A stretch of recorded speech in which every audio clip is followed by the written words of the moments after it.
जय माता दी। मेरे सभी प्यारे दोस्तों, मैं लक्ष्मी शर्मा बड़ों को चरण स्पर्श, छोटों को प्यार और बराबर वालों को दिल से नमस्कार करती हूँ।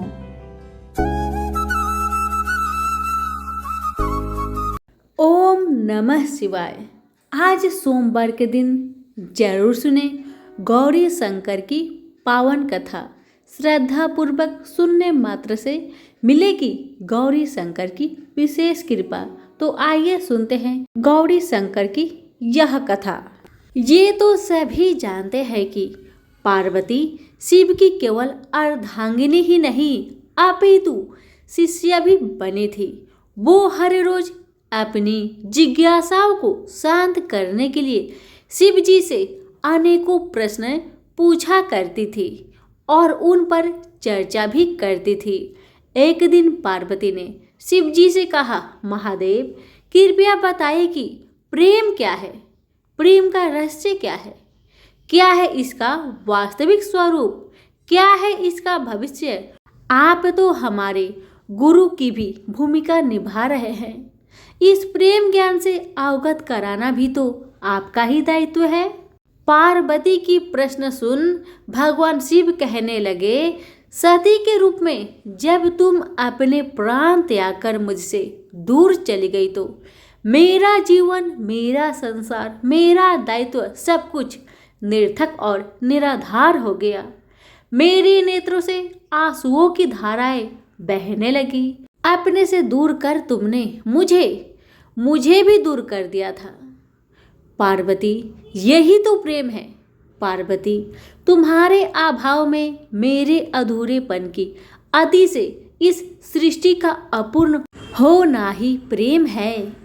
तुम्हारा और मेरा पुनः मिलन कराने हेतु इस समस्त ब्रह्मांड का हर संभव प्रयास करना, हर संभव षड्यंत्र रचना, इसका कारण हमारा असीम प्रेम ही तो है। तुम्हारा पार्वती के रूप में पुनः जन्म लेकर मेरे एकांकीपन और मेरे वैराग्य से मुझे बाहर निकालने पर विवश करना और मेरा विवश हो जाना, यह प्रेम ही तो है। जब अन्नपूर्णा के रूप में तुम मेरी सुधा को बिना प्रतिबंधन शांत करती हो या कामाख्या के रूप में मेरी कामना करती हो तो वह प्रेम की अनुभूति ही है। तुम्हारे सौम्य और सहज गौरी रूप में हर प्रकार के अधिकार जब मैं तुम पर व्यक्त हूँ और तुम उन अधिकारों को मान्यता देती हो और मुझे विश्वास दिलाती रहती हो कि सिवाय मेरे इस संसार में तुम्हें किसी का वर्चस्व स्वीकार नहीं, तो वह प्रेम की अनुभूति ही तो होती है। जब तुम मनोरंजन हेतु मुझे चौसर में पराजित करती हो तो भी विजय मेरी ही तो होती है, क्योंकि उस समय तुम्हारे मुख पर आई प्रसन्नता मुझे मेरे दायित्व की पूर्णता का आभास कराती है। तुम्हें खुश देखकर मुझे सुख का जो आभास होता है, यह तो प्रेम है। पार्वती जब तुमने अपने अस्त्र बहन कर शक्तिशाली दुर्गा रूप में अपने संरक्षण में मुझे सस्तस बनाया तो वह अनुभूति प्रेम की ही थी। जब तुमने काली के रूप में संहार कर नित्य करते हुए मेरे शरीर पर पाँव रखा तो तुम्हें अपनी भूल का आभास हुआ और तुम्हारी जुआ बाहर निकली, वह तो प्रेम था। पार्वती जब तुम अपना सौंदर्यपूर्ण ललिता रूप, जो कि अति भयंकर भैरवी रूप भी है, का दर्शन देती हो और जब मैं तुम्हारे अति भाग्यशाली मंगला रूप, जो कि उग्र चंडिका रूप भी है, का अनुभव करता हूँ, जब मैं तुम्हें पूर्णतया देखता हूँ कि बिना प्रयत्न के, तो मैं अनुभव करता हूँ कि मैं सत्य देखने में सक्षम हूँ।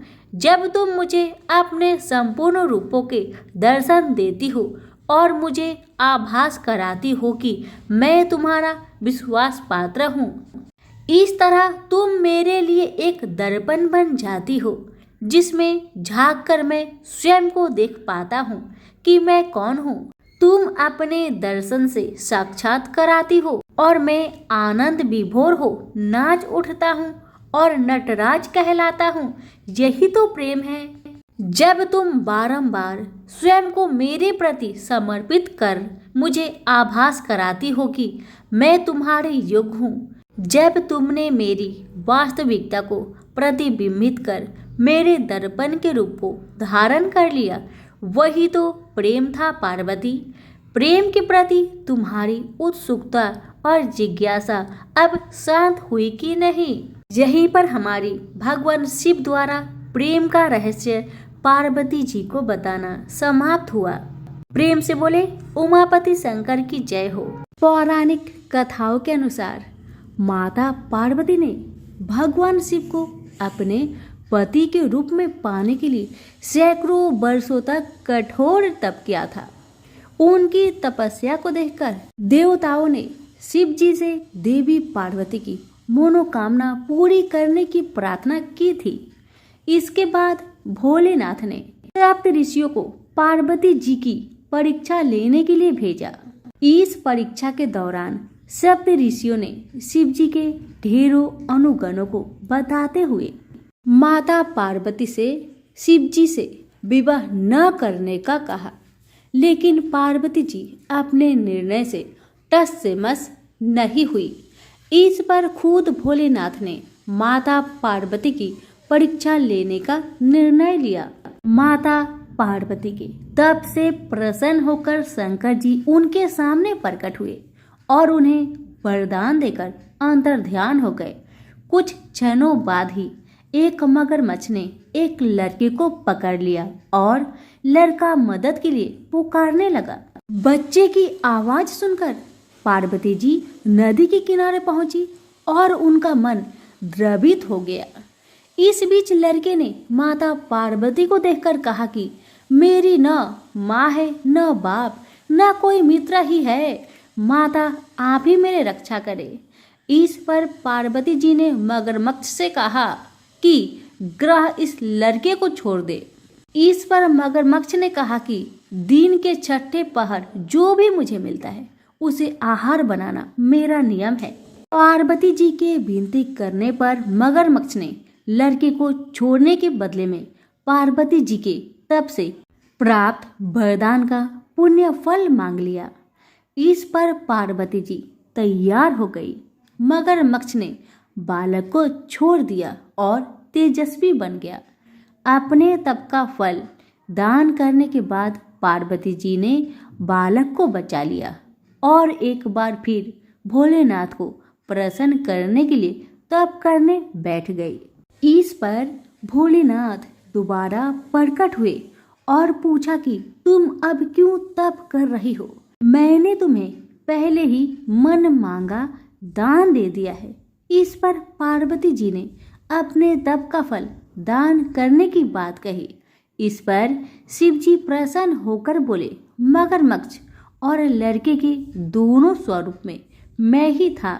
मैं तुम्हारी परीक्षा ले रहा था कि तुम्हारा चित्त प्राणी मात्र में अपने सुख दुख का अनुभव करता है या नहीं। तुम्हारी परीक्षा लेने के लिए ही मैंने ये लीला रचाई थी। अनेकों रूप में दिखने वाला मैं ही एक सत्य हूँ। अनेक शरीरों में नजर आने वाला मैं निर्विकार हूँ।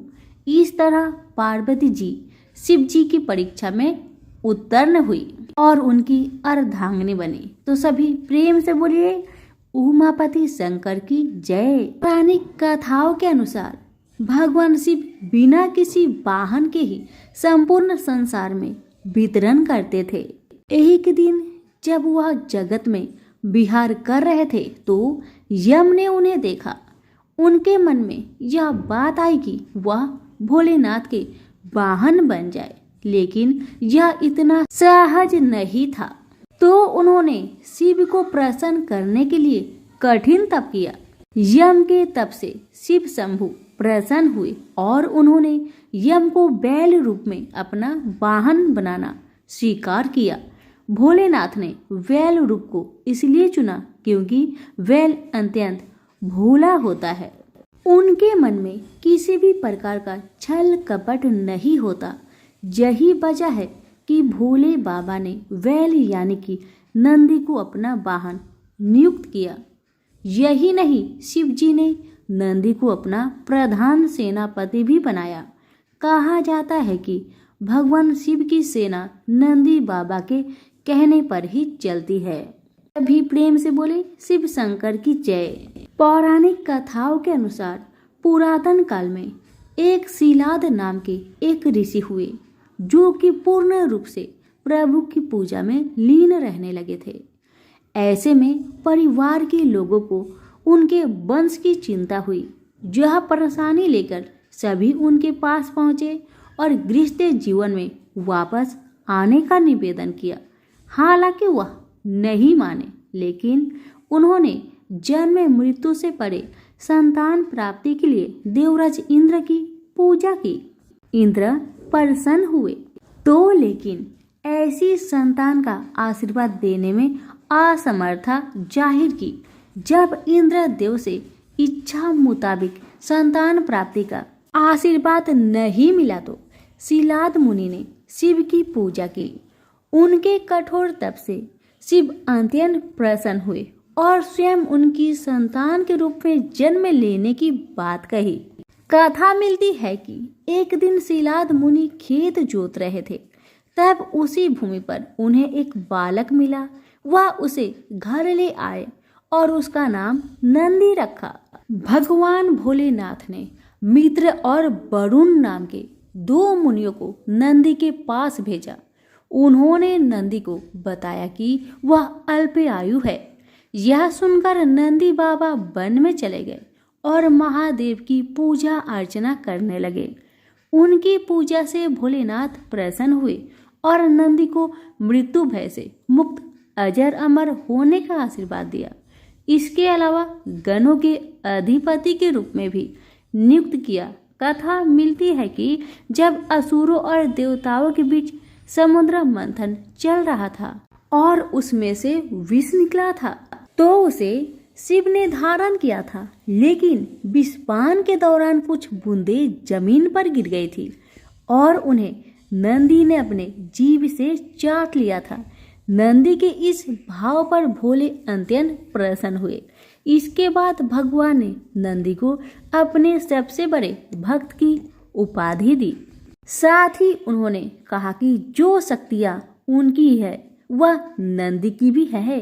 भोलेनाथ की कृपा पाने को ज्ञान स्वरूप तप और विष की बूंदे को चाटने की पवित्रता नंदी बाबा की महिमा को और भी बढ़ा देती है। भोले बाबा ने नंदी को यह आशीर्वाद दिया था कि उनकी पूजा से पहले नंदी की पूजा की जाएगी। यही वजह है कि हर शिवालय में नंदी बाबा की मूर्ति जरूर होती है। यही नहीं, यह भी मान्यता है कि यदि आपको भोलेनाथ से कुछ मांगना है और अपने नंदी बाबा के कानों में सच्ची श्रद्धा, पवित्रता और अटूट निष्ठा से अपनी बात कह दी तो वह भोलेनाथ तक जरूर अर्जी पहुंचा देते हैं। यही नहीं, शिव जी भी मुराद पूरी कर देते हैं। सभी प्रेम से बोले भोलेनाथ की जय हो।